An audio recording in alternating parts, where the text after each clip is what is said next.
Welcome to Piper's Dog Pals. This channel is dedicated to providing trustworthy information on dog breeds for potential dog owners, dog caregivers, dog parents, and dog lovers. Our goal is to help you make informed decisions that support healthy, happy dogs. All right, let's talk about one of the most popular and honestly, one of the most misunderstood dog breeds out there, the Australian Shepherd.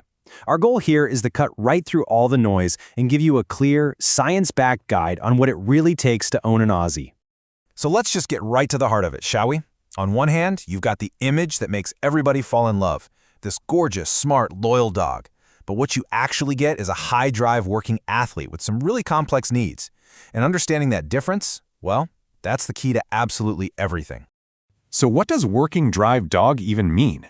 It means this breed was basically perfected in the American West to herd livestock, often on their own, across huge distances. That's not just a fun little historical fact, it is literally the software running in their brain. It's where they get their smarts, their energy, and their almost relentless need for a job. And that purpose-built drive brings us right to our first big topic. You've got to understand how to fuel the incredible athletic engine that is the Australian Shepherd. Let's put a real number on that energy, okay? 90 to 120 minutes. And let me be perfectly clear, that is not a friendly suggestion. It's the non-negotiable, every single day minimum that an Aussie needs to stay physically healthy and, just as importantly, mentally stable. A quick walk around the block is not going to cut it. Not even close.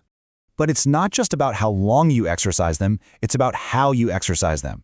We're talking about structured, engaging stuff that makes them use their body and their brain. Think high-intensity interval training, like controlled games of fetch, or getting into a dog sport like agility or nosework. This is how you satisfy that deep-seated need to work. You know, any high-performance engine doesn't just need the right kind of fuel. It also needs some serious precision maintenance. And that moves us from their physical energy to the super important topic of their genetic health. This brings us to a part of responsible ownership you absolutely cannot skip: health screening. Any good, reputable breeder is going to do all of these tests before they even think about breeding a dog. This isn't just optional paperwork. Your job as a potential owner is to demand to see these results. It's your first step in making sure you're bringing a healthy puppy into your life.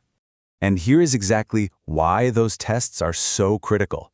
We're talking about serious conditions like hip and elbow dysplasia that cause chronic pain, eye diseases that can lead to total blindness, and that really dangerous MDR1 gene mutation which makes them super sensitive to a lot of common drugs.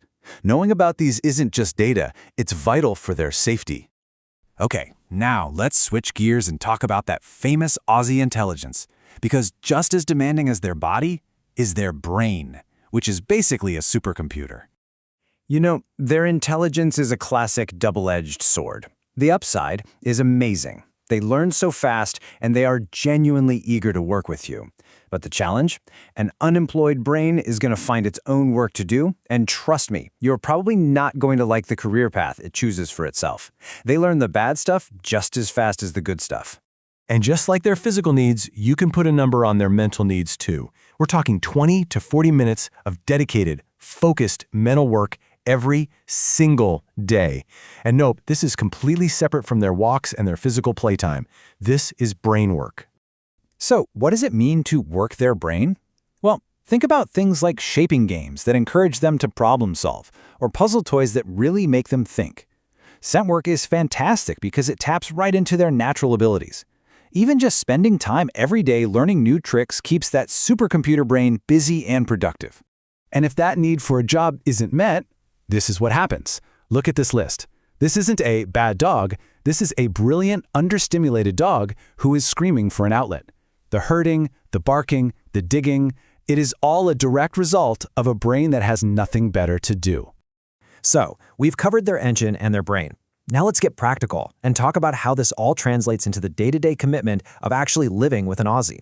First things first, that famous coat. It's beautiful, no doubt, but it's also functional armor that takes work. You can expect to brush them several times a week and probably daily when they're really shedding. But here's the most important piece of advice. Never, ever shave their double coat. It's their natural insulation system from both heat and cold. Shaving it actually does more harm than good. Next up are the instincts that are hardwired into them from their herding days. That incredible sensitivity to motion can easily turn into chasing cars or bikes. They are naturally vocal dogs, and they're often a bit reserved with strangers. These aren't behaviors you should punish. They're core parts of who they are that you must proactively manage with good training. Okay, I know that sounds like a lot, but if you're still with me, if you're ready for this commitment, let's build your blueprint for success. These are your absolute critical first steps. Okay, pay very close attention to this timeline. Honestly, this might be the most important slide in this entire guide. That main window for socializing a puppy, for teaching them that the world is a safe and interesting place, it closes for good around 14 weeks old. What you do in those first few weeks you have them home will literally shape their personality for the rest of their life. There are no do-overs here. So, knowing their hardwired instincts, these 5 things should be at the absolute top of your training list. Forget the fancy tricks for a bit. Focus on teaching impulse control, teaching them to be neutral to things that move so they don't chase, teaching them that strangers aren't scary, and using crate training to teach them the crucial life skill of how to settle down and just be calm. And finally, let's cover a few non-negotiable safety rules. You've got to protect their joints while they're growing, so no high-impact exercise until they're about 18 months old. Keep them lean to reduce stress on their frame, and always, always, always make sure your vet knows about the potential for MDR1 drug sensitivity. These are simple rules, but they are essential for their long-term health. This quote really just says it all, doesn't it? The Australian Shepherd is not a passive companion. They are what we call a handler-dependent dog. They thrive when they are in a partnership with a person who gives them structure, clear guidance, and a sense of purpose. They are literally looking to you to be their leader and their teammate. And that brings us to the final and really the most important question. We've laid out all the data, their physical, their medical, and their mental needs. You know exactly what it takes.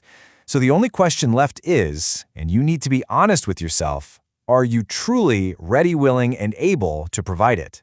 Thanks for joining us at Piper's Dog Pals. If you found this video helpful, please subscribe and share it with others. Your engagement helps us to provide information for owners, caregivers, and dog lovers everywhere.